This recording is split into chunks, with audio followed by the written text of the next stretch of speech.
El mensaje llegó como un ladrón en la noche, silencioso y letal, robándome el último vestigio de aire que quedaba en mis pulmones heridos. La pantalla del móvil, con su luz blanca y agresiva en la penumbra de la habitación del hospital, mostraba 10 palabras que redefinieron el concepto de familia para mí. Estamos en Sevilla, pasándola de maravilla. No llames.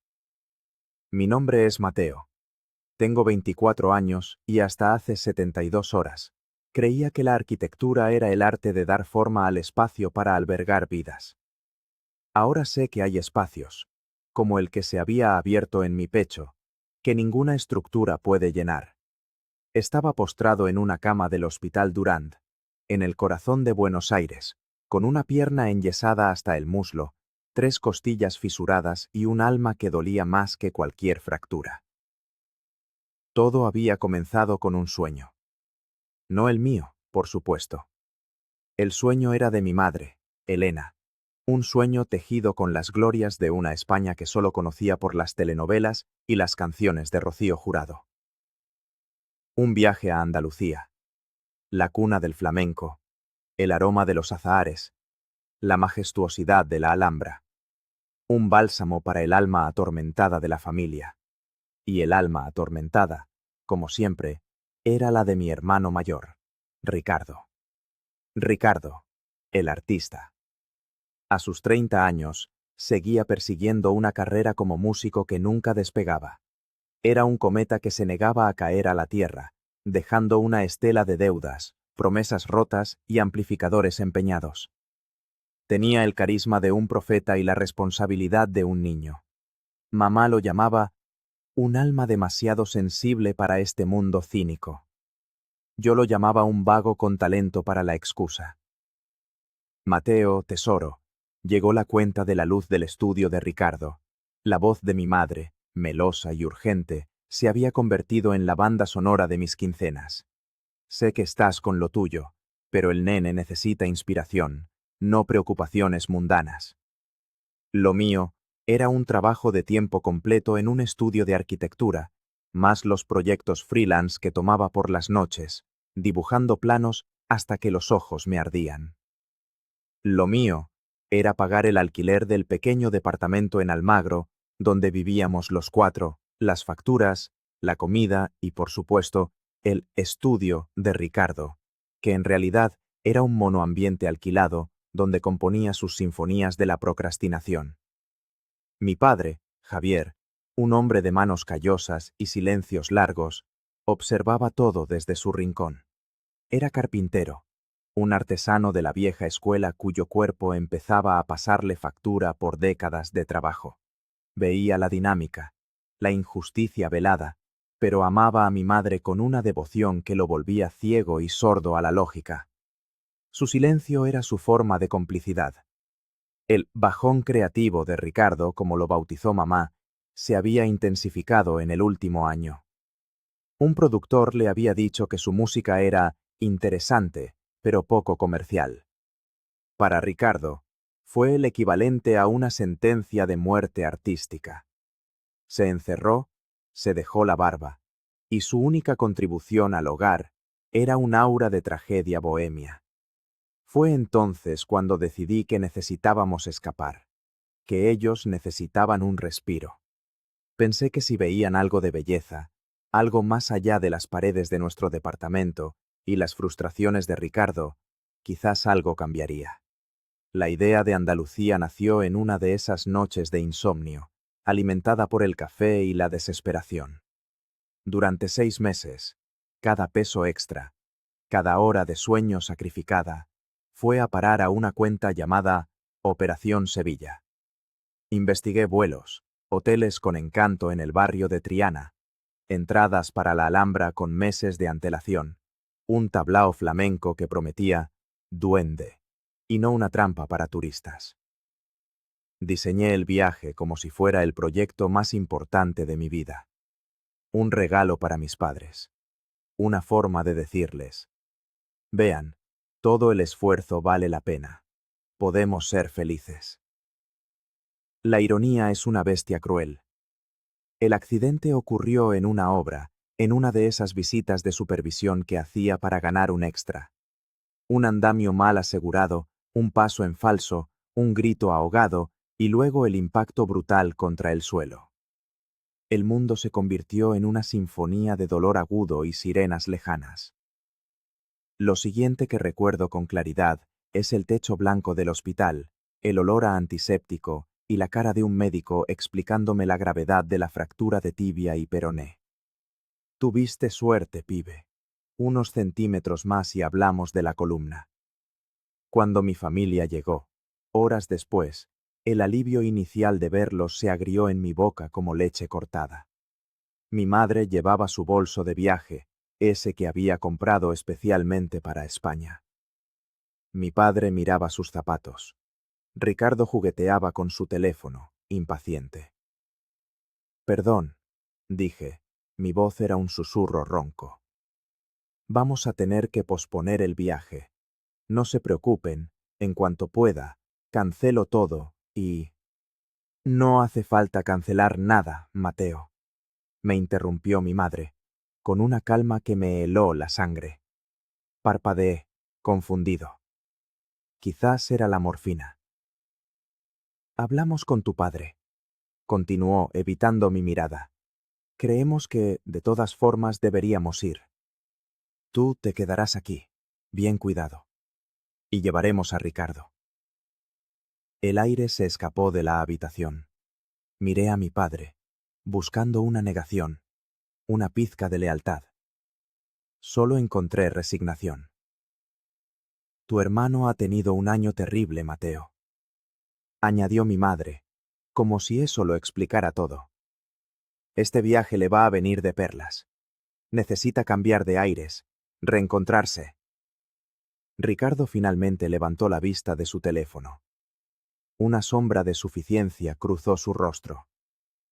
Che, Matu, una lástima lo tuyo. Pero bueno, ya que está todo pago, se encogió de hombros. Te íbamos a pedir que nos cuides las plantas, pero como no vas a estar en casa, fíjate si podés llamar a la vecina, a la señora Pocha. Es de confianza. Me quedé sin palabras, mudo. No era real. No podía serlo. Mi familia, de pie junto a mi cama de hospital, discutiendo la logística de sus vacaciones mientras yo yacía quebrado, menos de un día después de una cirugía de emergencia. Se despidieron con una rapidez casi cómica. Un beso apurado de mi madre en la frente, una palmada torpe de mi padre en el hombro, un «cuídate, loco», de Ricardo. Y se fueron. Me dejaron solo con el pitido monótono del monitor cardíaco y la certeza amarga de que me habían abandonado por un viaje que yo había pagado con mi sudor, y ahora, con mi sangre. El dolor de la traición era una cosa física, una presión en el pecho que ninguna medicación podía aliviar. Ni siquiera preguntaron cómo estoy, me susurré a la oscuridad. Ni por la operación, ni por el dolor, ni por el pronóstico. Nada. Fue Carmen, una enfermera de unos 50 años con ojos que lo habían visto todo, quien notó mi angustia. Tranquilo, corazón, se te aceleró el pulso, dijo con su voz suave y tonada cordobesa. Mi computadora, logré decir. ¿Podrían traérmela? Estaba en mi mochila. Minutos después, la tenía sobre la mesita auxiliar. Mis dedos temblaban al abrirla. La pantalla se iluminó, mostrando el fondo de escritorio, una foto de la Alhambra que había puesto para motivarme. La cambié por el paisaje genérico de Windows. En el correo electrónico, una carpeta brillaba como un faro de mi estupidez. Viaje a Andalucía. Contenía todas las confirmaciones, los recibos, las esperanzas. Bueno, me dije en voz alta, el sonido resonando en el silencio. Si me ven como una agencia de viajes y no como un hijo, actuaré como una agencia de viajes. Y comencé el desmantelamiento. Primero, el hotel en Triana. Un par de clics y la reserva de esa habitación con balcón y vistas al Guadalquivir se evaporó. Cancelación gratuita hasta 24 horas antes. Estaba en tiempo. Adiós. Luego, las entradas para la Alhambra. Un proceso un poco más complejo, pero lo conseguí. El Generalife y los palacios nazaríes volverían a ser un sueño lejano para ellos. El tablao flamenco. Cancelado. El tour de tapas por Sevilla. Cancelado. Los billetes de tren de alta velocidad a Granada y Córdoba. Cancelados. Cada clic era una mezcla extraña de tristeza y una creciente sensación de poder, de justicia poética. Quedaba el golpe de gracia. Los vuelos de vuelta. Me quedé mirando la confirmación por un largo minuto. La parte más mezquina de mí se deleitaba imaginando sus caras, al descubrir que tendrían que encontrar su propio camino a casa desde el otro lado del Atlántico.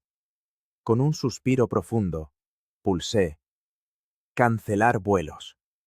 Cuando terminé, apagué el ordenador, puse el móvil en silencio y cerré los ojos. El agotamiento, tanto físico como emocional, me arrastró a un sueño pesado y sin sueños. El primer mensaje llegó a las 3:05 de la madrugada, hora de Buenos Aires. Debían de haber aterrizado y llegado al hotel. El teléfono vibró sobre la mesita. A pesar del dolor en las costillas, una pequeña sonrisa se dibujó en mi rostro. Era el comienzo. Para el desayuno, tenía 15 llamadas perdidas. Para el almuerzo, 40. Los mensajes de WhatsApp eran un torrente de confusión, luego de ira. El primero era de Ricardo. Mateo, ¿qué onda? En el hotel dicen que no hay ninguna reserva a nuestro nombre. Soluciónalo ya. Luego, mi madre. Mateo, hijo, debe haber un error. Llama al hotel, por favor. Estamos cansados del viaje. Leí los mensajes sin responder. Carmen entró a tomarme la presión. ¿Familia complicada?, preguntó, viendo la pantalla iluminarse sin cesar.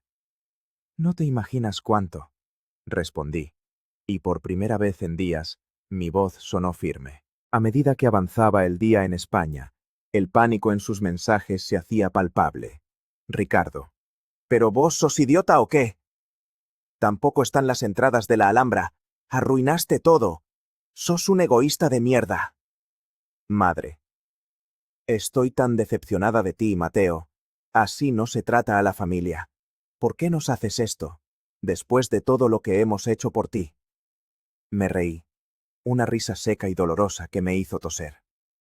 ¿Todo lo que han hecho por mí? ¿Se refería a dejarme en un hospital para irse de vacaciones pagadas por mí? Los mensajes de mi padre eran más cortos, pero igual de venenosos. Llama ahora. Arregla esto. Tu madre está llorando. El teléfono no paraba de vibrar. Leía los mensajes como si fueran de extraños. ¿Qué quieres decir con que cancelaste los vuelos de vuelta? Contesta el teléfono ahora mismo. Estaba leyendo uno particularmente virulento de Ricardo sobre cómo me iba a romper la otra pierna cuando entrara el doctor Aguirre con mi historial. Señor Ferreira, su teléfono ha estado sonando sin parar. Esto es un hospital, necesitamos silencio para los pacientes. Sentí que me sonrojaba. Disculpe, doctor, es que... Y entonces, no sé por qué, se lo conté todo. El accidente, el viaje, la traición de mi familia, mi venganza digital. Él escuchó en silencio, su expresión endureciéndose con cada palabra. Justo en ese momento, el teléfono volvió a sonar. El número de mi madre. El doctor Aguirre, sin dudarlo, tomó el teléfono de mi mesita y contestó. Habla el doctor Aguirre del Hospital Durand. Le pido por favor que deje de llamar a este número. Su hijo necesita descansar. Mañana tiene otra revisión importante y posiblemente una pequeña intervención. Pude escuchar la voz estridente de mi madre a través del auricular, incluso desde el otro lado de la habitación. No me importa la intervención, páseme con mi hijo. Tiene que arreglar el desastre que hizo. La cara del doctor pasó de la sorpresa a la incredulidad, y finalmente a una ira fría. Colgó sin decir una palabra. Me quedo con esto hasta después de la revisión, dijo con firmeza, guardando mi teléfono en el bolsillo de su bata.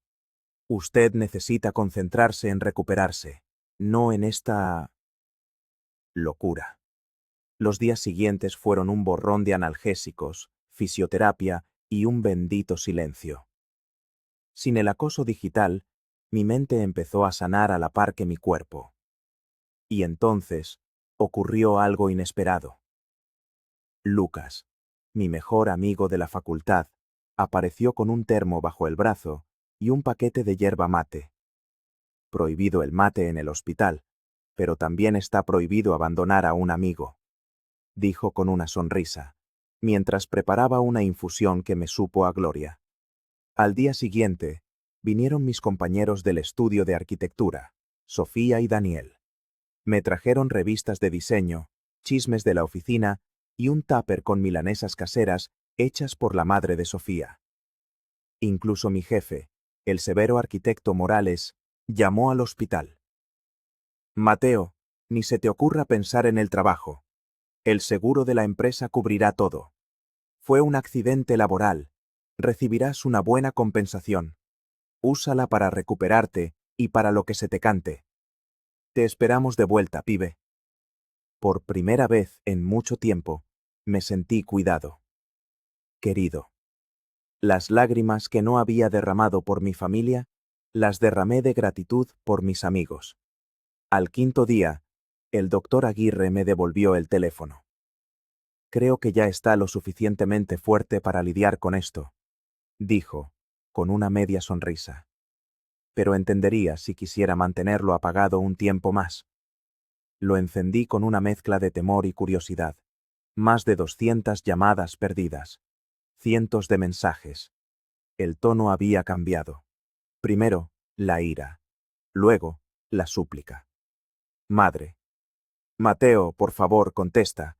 Estamos en un hostal horrible en las afueras. No tenemos dinero. Tu padre está desesperado.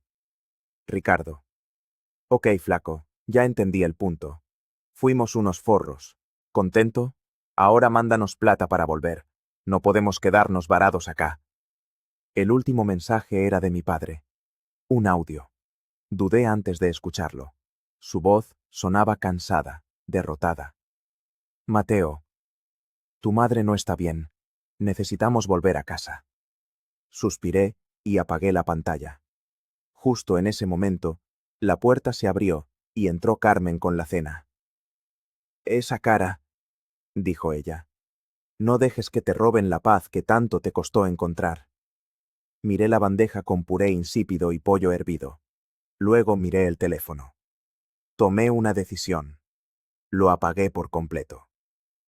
El día que irrumpieron en mi habitación había sido un buen día. El fisioterapeuta me había hecho caminar mis primeros pasos con muletas. Estaba agotado pero orgulloso, sentado al borde de la cama, cuando escuché el ruido de ruedas de valija en el pasillo. Entraron como un huracán de ropa arrugada y resentimiento. ¿Cómo te atreviste? El rostro de mi madre estaba rojo de furia. Llevaba la misma ropa con la que había viajado. Ricardo arrastraba su valija de diseño, esa que le había regalado yo en su último cumpleaños. Sus ojos me lanzaban dagas. Mi padre se quedó en el umbral, una figura sombría de vergüenza y enojo. Carmen, que estaba ajustando mi vía, se interpuso entre ellos y mi cama. «Por favor, silencio. Están en un hospital». Pero no la escucharon. La ira contenida durante 3 semanas de un viaje desastroso explotó en la voz de Ricardo. «Míralo, ahí está, el rey en su castillo», gritó, señalándome. En su cama limpia, con su comidita 3 veces al día, mientras nosotros sufríamos en esa pocilga inmunda en Sevilla. Algo dentro de mí se rompió. Quizás fue la morfina que me dio coraje, o quizás simplemente fue el hartazgo acumulado durante años. ¿Sufrían? Mi voz fue un susurro, pero cortó el aire de la habitación. ¿Quieren hablar de sufrir? Todos se callaron. Hablemos de sufrir. Sufrir es trabajar 60 horas a la semana para pagar las cuentas de todos, incluida tu terapia de artista incomprendido, Ricardo. Sufrir es ver cómo mis padres tratan al hijo que no aporta un peso como a un príncipe, y al que sostiene la casa como a un cajero automático. Mi madre intentó hablar. Levanté una mano. No me interrumpas. Por una vez en tu vida vas a escuchar. Mi voz ganó fuerza. Planifiqué ese viaje durante meses. Pagué cada centavo con mi dinero. ¿Y qué hicieron ustedes cuando tuve un accidente que casi me deja paralítico? ¿Me cuidaron? ¿Se preocuparon? No. Agarraron al nene consentido y se fueron a disfrutar de mi regalo, dejándome tirado acá. Vi un destello de culpa en el rostro de mi madre, pero fue fugaz, reemplazado por su eterna autojustificación. Tú puedes ir a España cuando quieras, Mateo. Para nosotros, era una oportunidad única. Y entonces, Ricardo pronunció la frase que selló su destino en mi vida para siempre. Además, si te quedabas inválido, el viaje se iba a cancelar de todos modos. Yo convencí a los viejos de ir mientras todo estaba pago. Era lo más inteligente. El silencio que siguió fue absoluto. Aterrador. Incluso mi madre lo miró con horror. Mis dedos, sin temblar, encontraron el botón de llamada a la enfermería. Seguridad, por favor. Necesito que retiren a 3 personas de mi habitación. Y que los añadan a la lista de visitantes no autorizados. Mateo, no te atrevas, chilló mi madre. Pero era tarde. 2 guardias de seguridad, hombres grandes y serios, entraron en la habitación. La paciente se está recuperando de una cirugía mayor, dijo Carmen con una autoridad de acero. Les pido que se retiren. Ahora. Vi cómo se los llevaban. Los gritos de mi madre resonando en el pasillo, las protestas de Ricardo desvaneciéndose, y el silencio de mi padre, más elocuente que cualquier palabra. Esa noche hice lo que debía haber hecho hacía mucho tiempo. Bloqueé sus números. A todos. En el de mi padre, mi dedo se detuvo un instante, pero su cobardía me dolía tanto como las acciones de los otros. Luego, abrí la aplicación del banco y cancelé todas las transferencias automáticas. Se acabaron los pagos del estudio de Ricardo, las ayudas para las facturas, el dinero para los caprichos. Sentí una ligereza que no había experimentado en años, como si me hubieran quitado un peso de encima. Creo que, por primera vez, respiré hondo. 3 semanas después, me dieron el alta. Al llegar a mi departamento, que ahora sentía verdaderamente mío, encontré que Lucas y mis amigos lo habían limpiado, llenado la heladera y dejado un ramo de flores en la mesa. No había drama, ni manipulación, ni exigencias. Solo paz. Un mes después de mi salida del hospital, mi teléfono empezó a vibrar con notificaciones de amigos y familiares lejanos. Mi madre había recurrido a la última arma de los manipuladores, la victimización pública. En Facebook, un post largo y lacrimógeno. Con el corazón roto, tengo que compartir que mi hijo Mateo nos ha abandonado en nuestro momento de necesidad. Después de todo lo que hemos hecho por él, le ha dado la espalda a sus pobres padres. Ricardo no consigue trabajo, las deudas nos ahogan, y Mateo ni siquiera responde nuestras llamadas. Los comentarios de sus amigas no se hicieron esperar. ¡Qué horror, Elena! ¡Criar cuervos! La familia es lo primero. ¡Qué hijo desagradecido! Estaba a punto de cerrar la aplicación, asqueado, cuando vi un nuevo comentario. Era de mi prima Sofía, la hija de la hermana de mi padre. Tía Elena, con todo respeto, ¿estás hablando en serio? ¿O te olvidaste de contar que abandonaron a Mateo en el hospital después de un accidente gravísimo para irse de vacaciones a España? ¿Unas vacaciones que él pagó? ¿Y que se llevaron a Ricardo en su lugar? Porque mientras ustedes estaban de gira, los amigos de Mateo y el resto de la familia sí estuvimos visitándolo. La verdad completa es un poco menos poética, ¿no? El comentario de Sofía abrió las compuertas. Otros tíos y primos se sumaron, confirmando la historia. En menos de una hora, la publicación fue eliminada. Pero las capturas de pantalla, como los diamantes, son para siempre. 4 meses después, Entré en la oficina de arquitectura sin muletas. Mis pasos eran firmes. Mi cabeza, alta. El equipo me recibió con un pastel gigante que decía: «Bienvenido de vuelta, arquitecto de tu propio destino». Esa tarde, mi jefe me entregó un sobre. Era el cheque de la indemnización del seguro. Lo abrí allí mismo, y casi me caigo.